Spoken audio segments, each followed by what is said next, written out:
Hey guys, welcome back to the channel, and we're excited to bring you some Livescope footage out of the great state of Texas. And a little disclaimer, I am very aware that this is not the best that Texas has to offer. I had a one-day break to where I was able to slide over there and fish Lake of the Pines, and this is about 3 hours of me being on a brand new lake, and I had a blast. But check out this fish sketch here, and a shout out to Brandon Scarborough for these awesome hair jigs.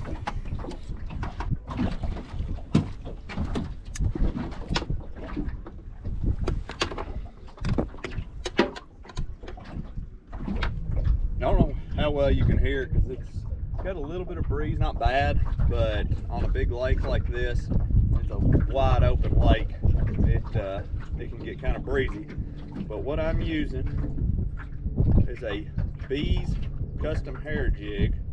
I believe this is a 1/32, but Brandon Scarborough, I believe I'm pronouncing it right, he makes custom hair jigs. He hooked me up with a few to bring down here to Pine, and that's what I'm using on this rod here. I'm using a 1/2 ounce bullet weight. I've got it pegged, just Carolina rig style, with the 12-pound leader, and that right there, I'm using a 14-foot Lews speed stick, the Wally Marshall edition, and I've got a Lews speed spool bait caster. I'm running 14-pound braided line with a 12-pound fluorocarbon leader.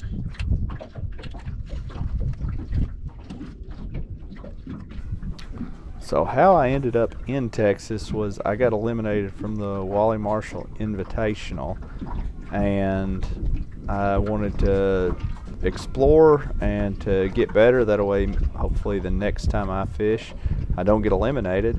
So I went to Texas, but there was actually 2 fish sitting on this tree, and the first one was a black crappie. It was above this signature that you're seeing there at 12 feet. And I plucked it off really quick, and the wind kind of pushed me back, spot locked, unhooked it, pitched it back in the water, and got my camera stuff set up, and this one here was still sitting there. And as you can see, I just presented that bait over top of it, and it's 14 foot down there. We're in 24 foot of water.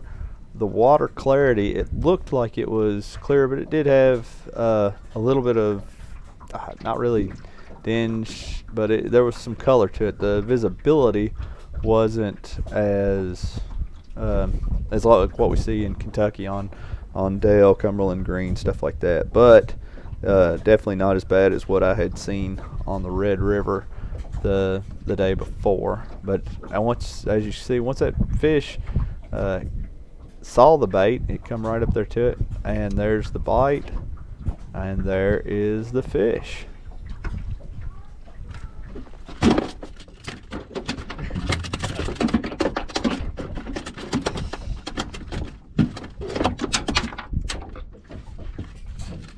Look at that. Big old white. Yeah, they told me all we were going to catch was blacks. That's a big white. Nice, healthy fish.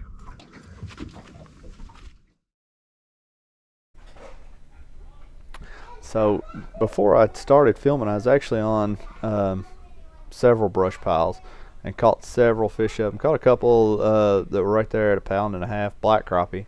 And I didn't film there. I actually forgot my tripod, so I went back to the truck and got the tripods, and I went out and explored some more with full intentions of going back to those brush piles and getting footage, but ended up getting rained out. So here I can see these fish down there, and I made a cast, kind of presented through, and if you look there, my bait's coming in right at about 18 feet, and you can see my line.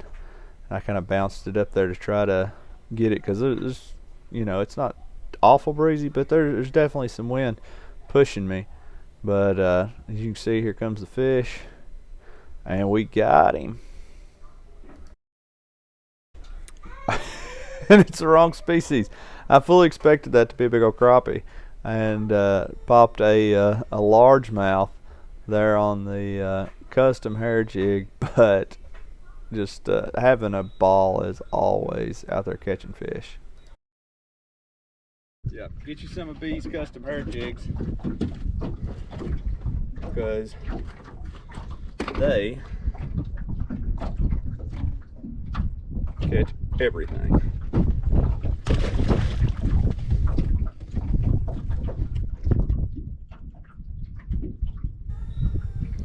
So after fishing hard for several days, and you know, when you're in kind of a tournament mode or a practice mode, you're always looking for bigger fish. You know, a lot of times you're not casting to them, and there's just a lot of different things that go on in practice for me. Maybe not for everyone, but for me. And this day, I'm pitching at everything that looks like a fish. I'm not, I'm not keeping anything. I'm just having a big time, and really just trying to learn kind of the tendencies of these fish. And as you see here, these are little fish, but I'm not getting, I didn't give up on the cast. Just kind of seeing what these fish will do, because every lake has its own personality. And as you see, I got him hooked up there, and he's not a big fish, little black crappie, I believe, but just really enjoying, just fishing in its pure sense, just having a blast, just catching, whatever's going to bite. But like I said earlier, we was on some, I guess what you call mega schools, I don't know. There was so many crappie, it was like being back home on Green River Lake, but was catching, several right there at the pound mark, into a pound and a half whenever on those brush piles. And I hated that we didn't get footage of it, but we get out here and it's almost completely different kind of, I guess, style of fishing. These fish here did not seem to be nearly as pressured, and there's a good fish there, and I don't think I get a hook on it. Oh, I did get a hook on it, and not a bad fish right there. Probably right at a pound. It'd be close. Might be like an 8-9, something like that. Kind of hard to tell all the way back here, but it was definitely a good signature, if nonetheless, to see. And once again, you can see big wad of fish right here on this, and I'm gonna actually zoom up just so then we can see them a little bit better. And you notice I've got a really short leader, and at fishing home in Kentucky, I would probably never, it would be very rare that I would run that short of a leader, unless I wasn't fishing, unless the water clarity was way down, maybe in the winter whenever it gets muddy or different things like that. But here, like I said, there wasn't the fish, the water clarity was kind of dingy, and it didn't seem like that egg sinker really affected those fish. So I shortened it up just so then, because a lot of these fish here on Pine were actually feeding up. So a lot of times it wasn't that I was feeling a bite, I was actually feeling the absence of the 1/32 ounce jig, and that is a very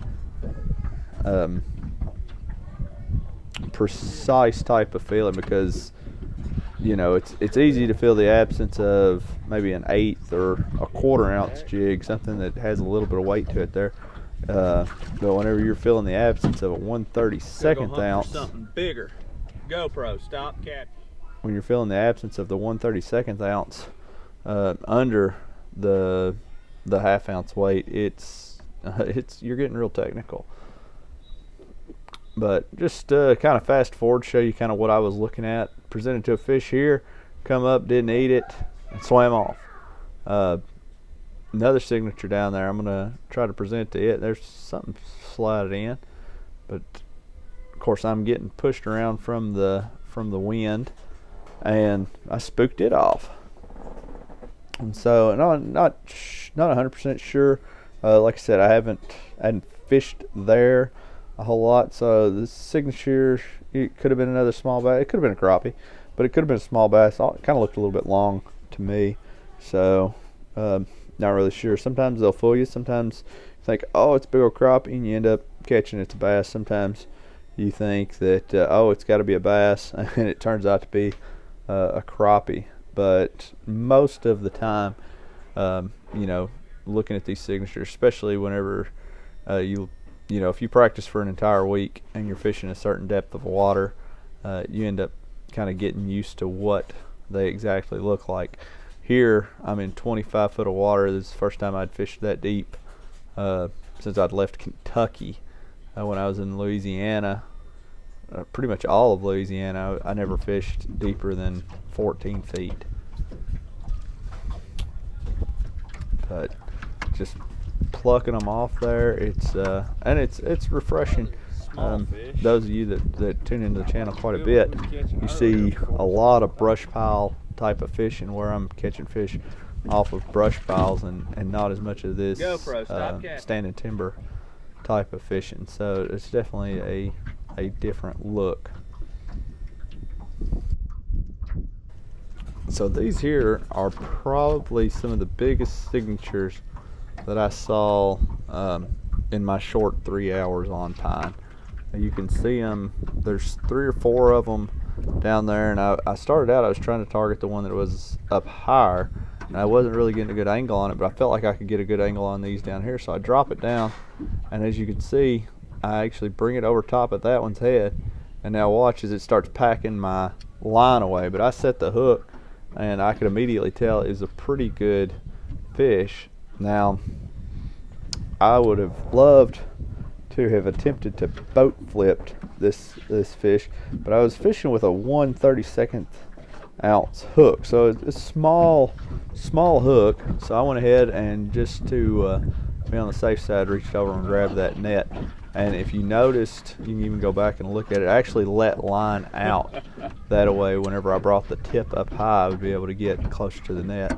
But definitely the biggest fish I'd caught on pine, and it was just shy of 2 pounds, probably like 1.8, 1.9. I can't remember for sure, but I know it wasn't 2. But it was definitely close, kind of scaring 2 pounds there, and definitely a nice fish to get out there and catch.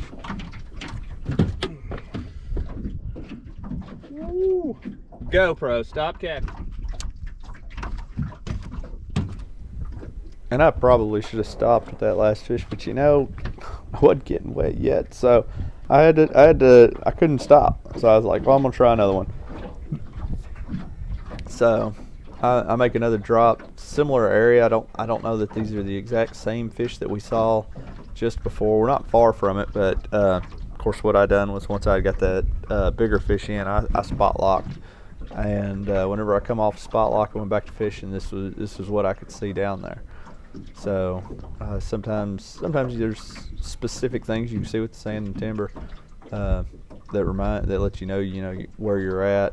And of course, if you fish an area a lot, you learn it a little bit better. First time I'd ever seen this water, but I made another drop right there and targeting fish, and I don't know if I catch this one's doing this little swimmy thing. Nope, didn't. He went ahead and swam off. So I went ahead and targeted these fish, which are sitting still, which are a whole lot easier to target.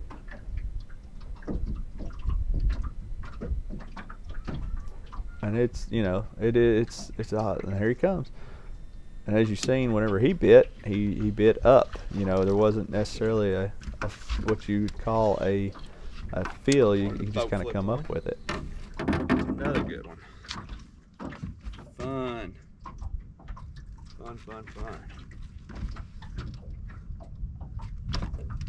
I hear the thunder roll. Well, as bad as I hate to call it a day, not a bad little chunk fish to end the day on. Should have waited. Bad as I hate to call it a day, it is about to storm, as you can see. And that's the good end. And that's the bad end. I believe I can see the rain. So we're gonna go ahead and head off the water. It's been fun. GoPro, stop capture. So I'm gonna have to leave you with this. So sure enough, I got everything packed up, got my rain gear on, and you didn't get to see it, but there was a point that was out there, and I was gonna fish it, but there was 2 boats sitting on it, so I let them have it, and I moved on into where I was fishing this standing cover here. But so I get everything packed up, cameras put away. I'm got my rain gear on and kind of debating on whether I was going to try to fish through it or not, and then I see this wall of rain coming, so I get cranked up, start idling, getting ready to plane out, and I look over about 500 yards where there was 2 boats sitting, and I can't see them anymore for the rain. So wide open, 35 miles per hour, because my boat pegged will probably do about 42, so I'm running about 35, which isn't fast to anybody who runs 70 normally, but for my boat that's about all I got. But I would have loved to have had more, and stayed right in front of the rain and was able to avoid getting completely soaked. Of course, once I got back to the ramp, it finally did hit, but not as bad as what I think it had further up the lake. But I thought that was a really good story. But guys, thanks for watching. We're gonna just keep trying to bring more content. We've got some footage from Louisiana as well that'll be coming, and gonna try to bring some stuff, maybe some different techniques and different stuff here in the upcoming weeks. So thanks for watching.